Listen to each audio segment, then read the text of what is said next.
Sweet and lovely viewers, তো কেমন আছো তোমরা সবাই? আশা করি প্রত্যেকে অনেক অনেক ভালো আছো।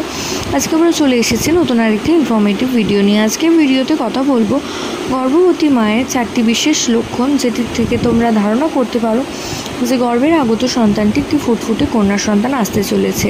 তো প্রাথমিকভাবে যদি দেখো, গর্ভবতী মা তার বাম দিকের তুলনায় ডান দিকে শোয়ার প্রবণতা অনেক বেশি। সেক্ষেত্রে তোমরা ধারণা করতে পারো গর্ভের আগত সন্তানটি একটি কন্যা সন্তান।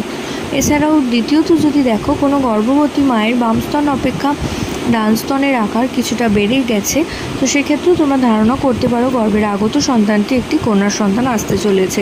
এছাড়াও গর্ভবতী মায়ের খাদ্যাভ্যাসে যদি দেখো, মিষ্টি জাতীয় খাবারের পরিমাণ বেড়ে গিয়েছে, অর্থাৎ মিষ্টি জাতীয় খাবার খাওয়ার প্রবণতা অনেক বেশি বেড়ে গেছে, তো সেক্ষেত্রেও তোমরা ধারণা করতে পারো গর্ভের আগত সন্তানটি একটি ফুটফুটে কন্যা সন্তান আসতে চলেছে।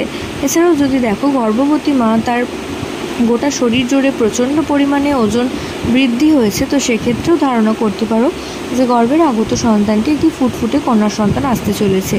তো এই 4টি লক্ষণের মধ্যে 3টি তোমাদের সাথে মিলে গেলে অবশ্যই গর্ভের আগত সন্তানটি এটি কন্যা সন্তান। তো আশা করছি ভিডিওটা তোমাদের কাজে আসবে। প্রত্যেকে ভালো থেকো, সুস্থ থেকো, সাবধানে থেকো, এই কামনা করে ভিডিও এখানেই শেষ করছি। নমস্কার।